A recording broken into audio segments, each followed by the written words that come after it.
So let's talk. We've talked a bit about capability. We've talked about integration and leadership.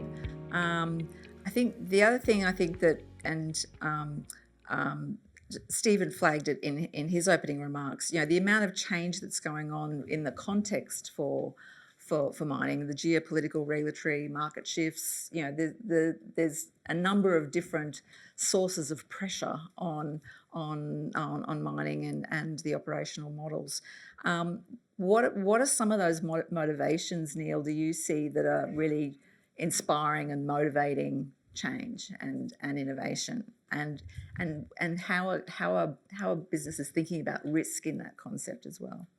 Yeah, and within the HILT world, so HILT is a cooperative research centre funded by the Australian government, and we're looking at heavy industry. That's the AHI in the HILT. So we're looking at steel making, we're looking at alumina refining, we're looking at cement, hard to abate, and the pressure for them, it's existential. Yeah. They will not be able to survive. If they have to decarbonise today, they can't do it. They'll be wiped out. So they have severe pressure, and it's global pressure.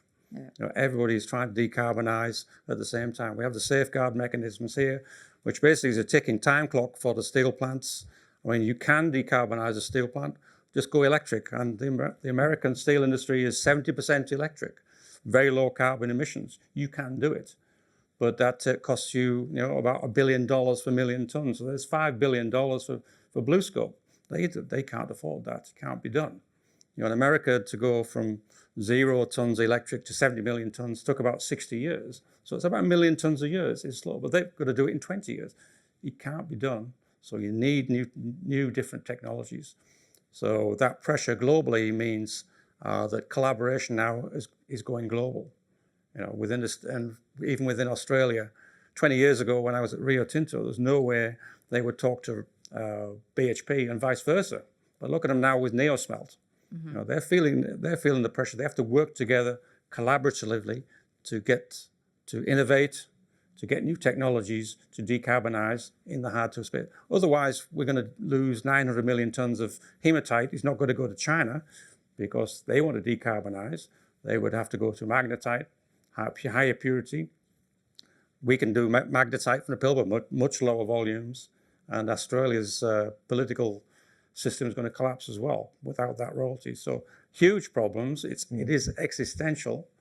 It's politically, we've got to get it done. Yeah. And that's where the collaborative ventures. So Illumina, for example, within HILT, we have global ventures. We have Rio Tinto, we have Alcoa, we have a Brazilian company, we have an Emirati company, all working on different parts at the same time.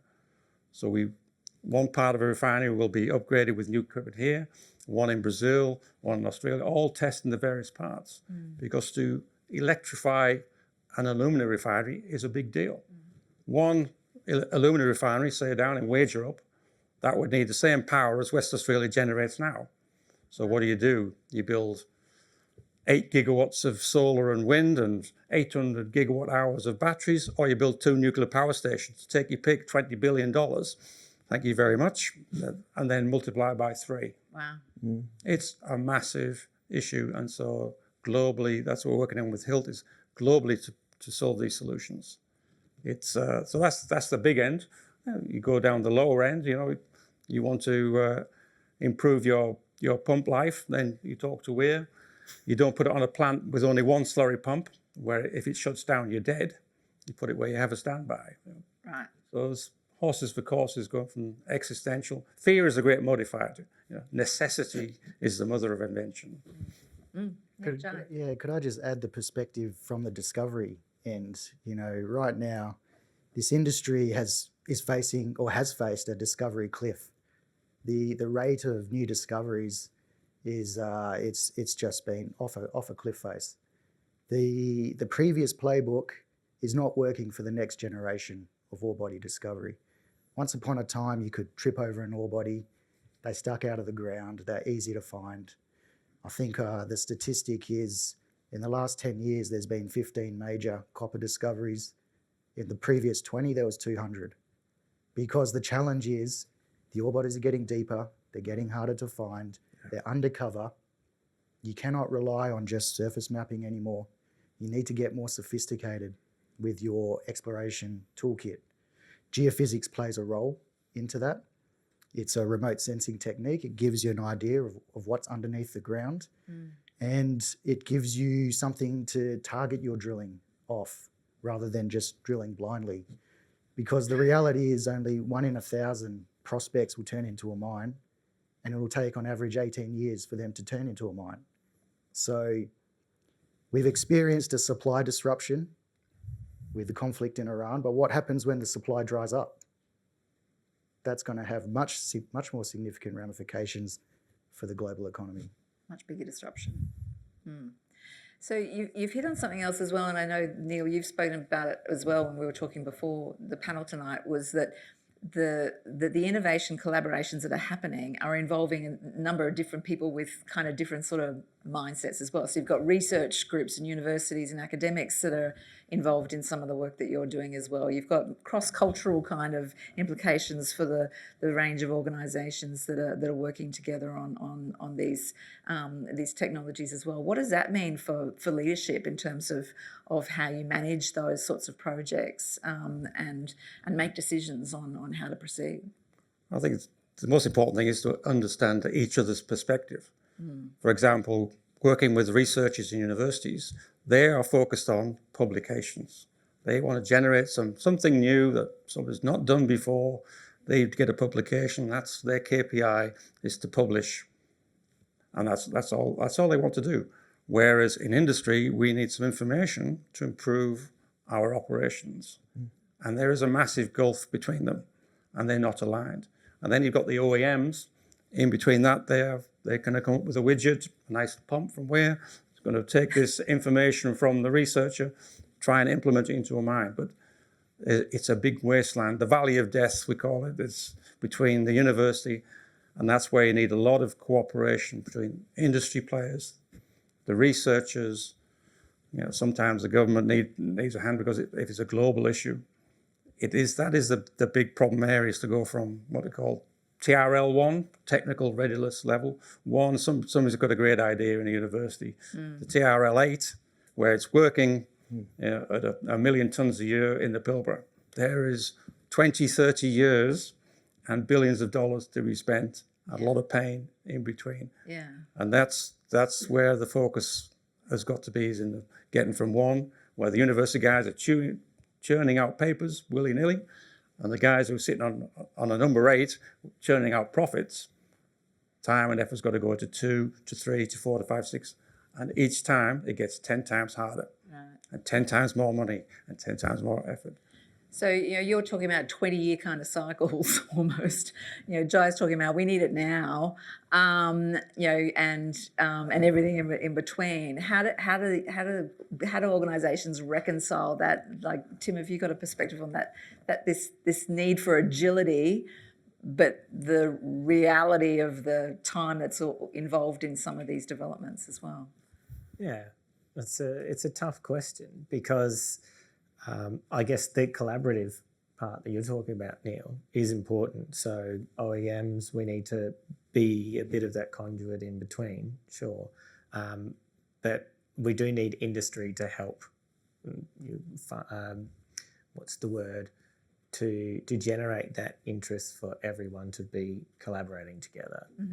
Because if you have an OEM saying, hey, we want to have the next invention, and you work with a university, as Neil rightly said, they have a target, that's their KPIs to produce the publication.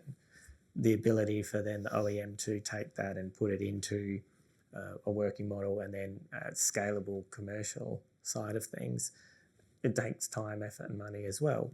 And there's risk, I guess, that you're transferring from the invention or the discovery through to the commercialisation, and then passing that on to the first customer that's willing to be the adopter, the first to be first. Where the mining industry is renowned for being first to be second. They don't want to be putting their neck out there and risking that. Having said that, as we were talking about before, the technologies and improvements we have and that we're using in today's plants and processing, someone had to take that risk to be the first to be first, and if they had the appetite, knowing that there would be a failure, that there would be the J curve, those sorts of things. Without those risks being taken, we wouldn't have the developments that we have today. You know, you look at some pictures of the late 1800s of people manually sorting rocks coming out of a mine by hand. Yeah, wearing shorts and That's right. no shirt and shoes. That's right. And maybe a horse was, you know, churning over the conveyor belt.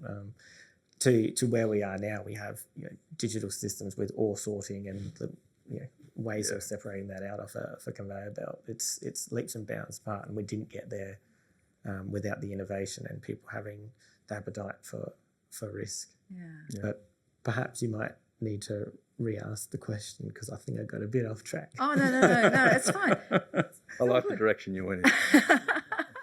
No, it's great. I mean, I think that what we're grappling with is these competing temporal kind of pressures. You know, you've got the urgent need for more commodities. You've got the urgent need to contribute to the energy transition and, you know, critical minerals developments and all everything that goes with all of that, as well as, you know, all the traditional mining, and at the same time, the time it takes to develop new technology and to commercialise it doesn't always match the need.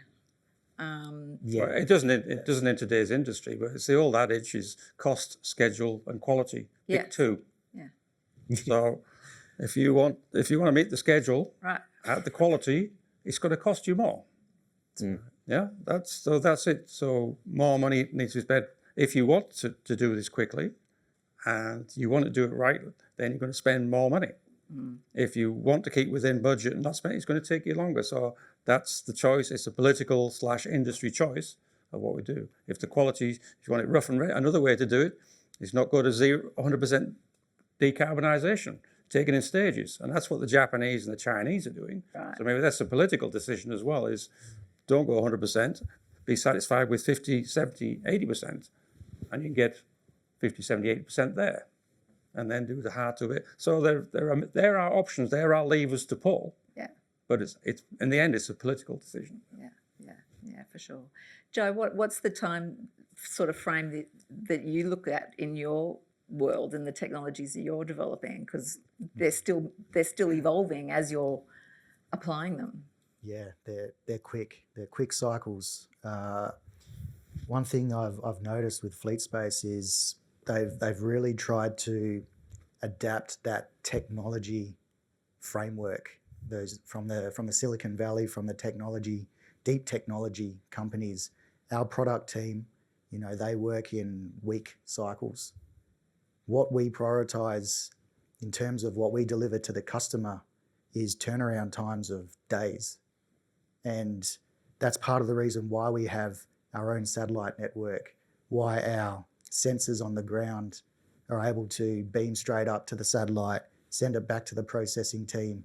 We are really emphasizing the speed part of that equation.